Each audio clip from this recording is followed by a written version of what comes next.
दोस्तों, जीवन में धोखा खाना भी बहुत जरूरी है, क्योंकि चलना माँ बाप सिखा देते हैं, लेकिन संभलना खुद ही सीखना पड़ता है। जिंदगी बहुत छोटी है, इसलिए किसी इंसान का पीछा करने से कई गुना बेहतर है अपने सपनों को पूरा करना। जिंदगी हंसते रहो, इसलिए नहीं कि आपके पास हंसने का कारण है, इसलिए क्योंकि दुनिया को रत्ती भर फर्क नहीं पड़ता आपके आंसुओं से। चील की ऊंची उड़ान देखकर चिड़िया कभी डिप्रेशन में नहीं आती, मगर इंसान की ऊंची उड़ान देखकर इंसान खुद बहुत जल्दी डिप्रेशन में आ जाते हैं। अक्सर हम जीवन में सोचते हैं कि हमने जीवन में ऐसा कोई पाप नहीं किया, फिर भी हमारे जीवन में इतना कष्ट क्यों आया। यह कष्ट और कहीं से नहीं, बल्कि लोगों की बुराई करने के कारण उनके पाप कर्मों से आया होता है, जो बुराई करते ही हमारे पास आ जाता है। बहुत समय पहले की बात है, एक गांव में एक गरीब पंडित अपनी पत्नी के साथ रहता था। एक दिन की बात है, पंडित कुछ काम के लिए शहर गया था, तो वह अब अपने गांव जा रहा था। तब उसने देखा कि रास्ते में एक चिड़िया एक रोटी को पकड़कर एक खेत में खाने की तैयारी कर रही थी। तभी पंडित ने चिड़िया की चोंच से वह रोटी छीन ली। मुंह का आहार छिन जाने पर चिड़िया ने निराश होकर आकाश की तरफ देखते हुए कहा, दूसरे को दुख देना अच्छी बात नहीं है। उस दिन चिड़िया बहुत निराश हो गई। बाद में चिड़िया जब रोटी के बारे में सोचती तो पंडित को श्राप देते हुए कहती है, जिस तरह तुमने मुझे निराश किया, तुम भी उसी तरह एक दिन निराश होगा। रोटी के बारे में सोचते सोचते चिड़िया ने कुछ दिनों तक कुछ नहीं खाया और भूख के वह मर गई, जबकि पंडित वह रोटी को अपने घर ले गया और खुशी के साथ रोटी को खा लिया। कुछ दिनों के बाद पंडित के घर एक पुत्र का जन्म हुआ। लड़का देखने में इतना सुंदर था कि जो भी उसे देखता अपने हाथ में उठा लेता था। माँ बाप उसे देखकर भूख प्यास भूल जाते। धीरे धीरे लड़का बड़ा हो गया। रूप गुण से भरपूर लड़के को देखकर माँ बाप की खुशी का कोई ठिकाना नहीं था। लड़का इतना प्यारा था कि माँ बाप उसके बिना एक पल भी नहीं रह पाते थे। लड़का जब युवक बन गया, तभी विधाता की विडंबना के चलते निष्ठुर काल ने पंडित और उसकी पत्नी की खुशी छीन ली। जिस दिन लड़का मृत्यु को प्राप्त हुआ, उसके बाद माँ बाप के आंसू रुकने का नाम नहीं ले रहे थे। दोनों ने खाना पीना छोड़ दिया और दिन रात दोनों छाती पीटते हुए कहते, पत्थर दिल यम ने हमें जीते जी जला दिया। अगर सुबह शाम उसे कूटा जाए तो उसे कैसा लगेगा। यह कहकर पंडित रोज चिढ़ पटकते हुए कहने लगा कि यम का कलेजा कूट रहा है। पंडित को इस तरह रोते देख एक दिन यम ने पंडित के सपने में कहा, तुम जो सिर पटकर रो रहे हो, बेटे के लिए रो रहे हो। उस बेटे को देख पाओगे तो तुम्हें मेरी बात माननी होगी। कल तुम भीतर से दरवाजा बंद करके अपने पूजा घर में सोना और 2 दिन तक किसी को भी वहां जाकर तुम्हें जगाने देना नहीं है। अगले दिन ब्राह्मण ने सपने के बारे में विस्तार से अपनी पत्नी को बताया और यम के कहे अनुसार पूजा घर के पास जाकर सो गया। जब पंडित को गहरी नींद आई, तब एक यमदूत वहां आया और पंडित का शरीर वहीं छोड़कर उसकी आत्मा को अपने साथ यमपुरी लेकर चला गया। यमपुरी में पंडित ने न जाने कितने सारे नजारे देखे। कहीं पापी को यमदूत कूट कूट कर दर्द दे रहे थे, तो कहीं भयंकर पापी को उन्हें घसीट कर नरक कुंड में डाल रहे थे। झुंड बनाकर यमदूत घूम रहे थे, शोर मचा रहे थे। इस तरह जगह जगह अजीब अजीब मंजर देखकर पंडित के होशों उड़ गए और डर के मारे वह कांपने लगा। यमदूत उसे यमराज के पास लेकर आया। डर के मारे थर थर कांप रहे पंडित को देखकर यमराज ने उससे कहा, पुजारी डरो मत, तुम्हें यहाँ कुछ नहीं होगा। जरा तुम उन नौजवानों की तरफ देखो, क्या उनमें से कोई तुम्हारा बेटा भी है। पंडित ने उन नौजवानों तरफ देखा तो अपने बेटे को मौजूद पाया। बेटे को देखकर पंडित ने खुश होकर यमराज से कहा, जी महाराज, वह मेरा बेटा है। पंडित का जवाब सुनकर यमराज ने कहा, उसे यहां बुलाओ, अगर ना आए तो वहां जाकर बुला लाओ। पंडित ने अपने बेटे को पुकारा, मगर वह नहीं आया। तब उसके पास जाकर बोला, मेरे बच्चे, मैं आया हूं, तुम मेरे साथ चलो। पंडित ने 2-3 बार इस तरह कहा, मगर बेटे ने उसकी तरफ देखा ही नहीं। तब उसका हाथ पकड़कर पंडित ने कहा, मेरे बच्चे, इधर देखो तो मैं हूं तुम्हारा पिता। यह सुनकर बेटे ने बाप की तरफ देखकर चिल्लाकर कहा, तुम मुझे बेटा क्यों कह रहे हो? मैं तुम्हारा बेटा नहीं हूं। कभी तुमने चिड़िया को तकलीफ पहुंचाकर उसके मुंह का खाना छीन लिया था। उसी का बदला लेने के लिए मैं तुम्हारा बेटा बनकर तुम्हारे घर पर जन्म लिया था। अब याद आया ना, जिस तरह मेरे मन को तुमने तकलीफ पहुंचाई थी, उसी तरह मैं तेरे मन को तकलीफ पहुंचाकर चला आया। बेटे का जवाब सुनकर पंडित निराश हो गया और यमराज के पास उदास होकर बोला, वह मेरा बेटा नहीं है। पंडित की बात सुनकर यमराज ने उससे कहा, तुम लोग बेवजह मुझे कोस रहे थे, अब पता चल गया ना किसका कसूर था। इतना कहकर यमराज ने दूत को इशारा किया और दूत पंडित की आत्मा लेकर तुरंत उसके पूजा घर में पहुंच गया। पंडित के शरीर में उसकी आत्मा डालकर यमदूत चला गया। पंडित जागते ही उसकी पत्नी को सपने का सारा हाल बता दिया और उसके बाद पंडित और उसकी पत्नी ने दिवंगत बेटे की याद में आंसू बहाना बंद कर दिया। किसी को बुरा बोलना, चुगली करना, बुराई करना, जलन व ईर्ष्या का भाव रखना, यह सब आपकी तरक्की व खुशियों को रोक देते हैं, आपके जीवन में गहरा प्रभाव डालते हैं। कर्म एक ऐसी जगह है जहां हमें उसे बुलाने की जरूरत नहीं पड़ती। हमने जो पकाया होता है हमें वही मिलता है। कर्म आखिरकार सामने आता है, जैसा बोओगे वैसा ही काटोगे, जल्द ही या बाद में। एक गांव में 2 कुत्ते रहते थे। दोनों आपस में गहरे और अच्छे मित्र थे। साथ साथ रहते और साथ सोते थे। उनमें से एक कुत्ता का काला था तो उसका नाम कालू था। दूसरा कुत्ता लाल था तो उसका नाम लालू था। एक दिन दोनों कुत्तों ने तीर्थ यात्रा करने की सोची, किंतु वे रास्ता नहीं जानते थे। दोनों ने निश्चय किया कि यात्रा शुरू तो करें, रास्ता तो अपने आप निकल आएगा। एक दिन वह दोनों एक साथ तीर्थ यात्रा पर निकल दिए। चलते चलते उन्हें एक गांव दिखा। काफी रात भी हो गई थी तो वह दोनों एक पेड़ के नीचे सो गए। थके होने के कारण उन्हें नींद आ गई। सुबह होने पर फिर अपनी यात्रा पर निकल पड़े। एक गांव पार किया। दूसरे गांव के पास पहुंचने पर उन्हें भूख लगी। वहां उन्हें 4-5 चूहे दिखाई दिए।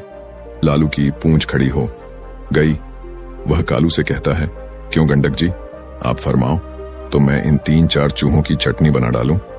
कालू ने गर्दन हिलाकर कहा, नहीं भाई लालू जी, हम तीर्थ यात्रा पर निकले हैं और तीर्थ यात्रा में किसी की हत्या करना पाप होता है, तो आप कोई दूसरा उपाय खोजो जिसमें कोई जीव की हत्या ना हो तथा हमें कुछ ऐसा ना खाना पड़े जिससे हमारी तीर्थ यात्रा भंग हो।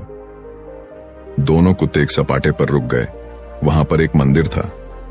कुछ देर आराम करने के पश्चात दोनों ने फैसला किया कि अलग अलग दिशा की ओर चलना चाहिए। जिसको जो मिलेगा खा लेंगे। एक साथ चलते तो दोनों में से किसी का भी पेट नहीं भरेगा। कालू और कालू दोनों अलग अलग दिशा में निकल गए। जाने से पहले उन्होंने तय कर लिया कि वे वापस आकर इसी जगह पर मिलेंगे। लालू कुत्ता चलते चलते एक गांव में पहुंचा। वहां एक दयालु पंडित रहता था। वह पूजा पाठ करके भोजन करने ही जा रहा था। उसकी पत्नी ने उसके लिए भोजन थाल तैयार कर रखा था।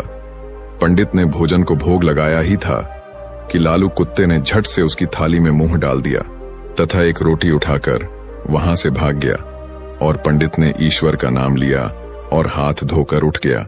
पंडित ने अपनी पत्नी से कहा, बेचारे ये गंडक जी भी कितने भूखे हैं, सो आप ये भोजन की थाली इन्हें ही खिला दीजिए। पंडित की पत्नी गुस्सा होकर बोली, आप ये क्या कह रहे हैं? इस गंडक जी को ये थाली, इसमें कितने अलग अलग पकवान हैं, 2 तरह की सब्जी, अचार, दही, खीर, पूरी। पंडित दया भाव से बोला, तुम ठीक कहती हो, पर ये भी भूखे हैं। आप तो ये थाली इन्हें ही दे दीजिए।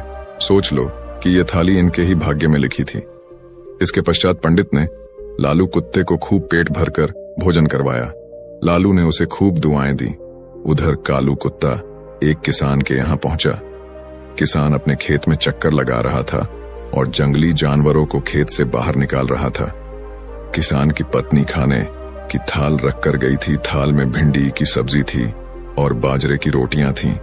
खेत का काम पूरा करके वह थाल खोलकर खाना खाने को तैयार हुआ ही था कि कालू ने तुरंत ही उसके भोजन में मुंह डाला और थोड़ी सी रोटी का टुकड़ा तोड़कर भागा। किसान एकदम से गुस्से में आ गया और खड़ा उठा। उसकी आंखें अंगारों की तरह लाल हो गई। उसने अपनी लाठी उठाई गाली देते हुए। उसने लाठी से इतनी जोर से वार किया कि कुत्ते की कमर टूट गई। वह पीड़ा से चिल्लाने लगा। कमर टूट जाने के कारण वह भाग ही नहीं सकता था। इसी बीच उसकी कमर में 3-4 लाठियां और पड़ गई। कुत्ता अधमरा हो गया। उसका साथी लालू चौराहे पर खा पीकर आराम कर रहा था। वह खड़े होकर अपने साथी का इंतजार कर रहा था। उसका साथी उसे कहीं भी नजर नहीं आ रहा था। लाचार और उदास होकर वह चौराहे पर बैठ गया। थोड़ी देर बाद उसे कालू अपनी तरफ नजर आते हुए खुश हो गया। वह जल्दी से उसकी ओर भागा। उसकी टूटी हुई कमर देखकर वह बहुत दुखी हुआ और पूछने लगा, भाई तुम्हारे साथ ऐसी दुर्दशा किसने किया?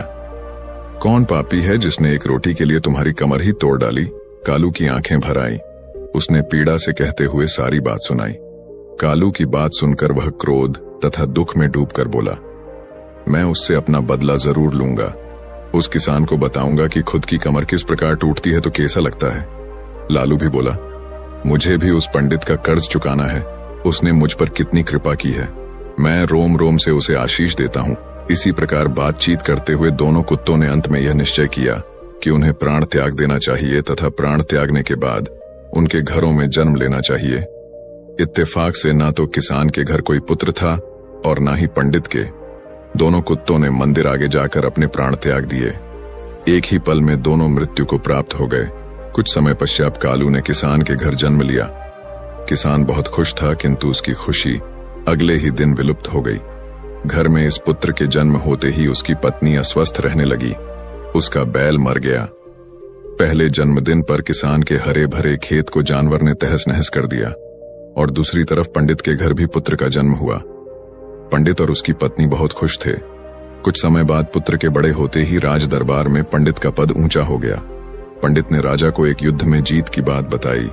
1-2 दिन बाद राजा युद्ध जीत गया। इससे खुश होकर राजा ने पंडित को राजपंडित नियुक्त कर दिया। उसे अपार धन तथा एक महल भेंट किया। जैसे जैसे पंडित का बेटा बड़ा होता गया, वैसे वैसे वह भी पिता के समान तेजस्वी निकलता गया। उसने छोटी उम्र में सारे शास्त्रों का अध्ययन कर लिया। वह बड़े बड़े विद्वानों और पंडितों को शास्त्रार्थ में हरा देता था। से पंडित के जीवन में 4 चांद लग गए थे। उधर दूसरी तरफ किसान का बेटा नकरा निकला। वह बात बात पर अपने बाप को गालियां देता था, उसे डांटता था। वह जुआ खेलकर बचे कुचे धन को उड़ाने लगा। वह किसान बहुत ही दुखी हो गया था। उसे कुछ समझ नहीं आ रहा था। आखिर अंत में उसने सोचा कि इसको सुधारने का कोई उपाय करना चाहिए। इस तरह विचार करते हुए वह एक बुद्धिमान व्यक्ति के पास पहुंचा। उसने उसके सामने अपनी समस्या बताई। बुद्धिमान आदमी बोला, किसान को बोला, तुम इसकी शादी कर दो। शादी की नकेल अच्छों को सीधा कर देती है। किसान ने तुरंत घर जाकर अपनी पत्नी को बात आई। अपनी बेटे की शादी करने की सोची। वह लड़की की तलाश करने लगा। दूसरी तरफ पंडित का विचार भी अपने बेटे की शादी करने का हुआ। उसने भी अपने बेटे के लिए लड़की की तलाश की। कुछ दिनों बाद पंडित के बेटे का एक कन्या से उसका विवाह हो गया। उसके बेटे की पत्नी भी सुशिक्षित थी। उसके आते ही घर को स्वर्ग बना दिया। उसके बाद किसान ने भी अपने पुत्र का विवाह करा लिया। शादी बड़े अच्छे से हो गई। शादी के अगले दिन ही उसका बेटा अचानक चल बसा। उसकी पत्नी रोने लगी। वह किसान बेहोश हो गया। होश में आते ही वह दीवार से सिर मार मार कर रोने लगा और चिल्लाने लगा, हाय मेरा बेटा, मेरी कमर तोड़कर चला गया। पंडित का बेटा उसी गांव में कथा कह रहा था, इस संसार में जो जैसा कर्म करता है उसे वैसा ही फल प्राप्त होता है। किसी भी व्यक्ति को 2 रंगों में कर्म फल मिलता है। कर्म आखिरकार सामने आता है, जैसा बोगे वैसा ही काटोगे। जल्द ही या बाद में ब्रह्मांड आपको वो परोस देगा जिसके आप हकदार हैं। कर्म ही व्यक्ति की पहचान का मुख्य आधार होता है। आपके कर्म आपके चरित्र को परिलक्षित करते हैं। जीवन में सफलता प्राप्त करने के लिए हमें हमेशा सकारात्मक कर्म करने चाहिए, क्योंकि कर्म ही हमारे भविष्य को निर्धारित करते हैं। दोस्तों, आपने आज के इस वीडियो से क्या सीखा वह मुझे आप कमेंट में बता सकते हैं। इसी के साथ में उम्मीद है कि आपको आज की वीडियो पसंद आई होगी। तो इस वीडियो को उस इंसान को शेयर करें जिससे यह कहानी सुनने की जरूरत है, और उसी के ठीक बाद चैनल को सब्सक्राइब करें। तो चलिए फिर मिलते हैं ऐसी एक और नई वीडियो में एक नए मैसेज के साथ। तब तक के लिए अपना ख्याल रखें। धन्यवाद और नमो बुद्धाय।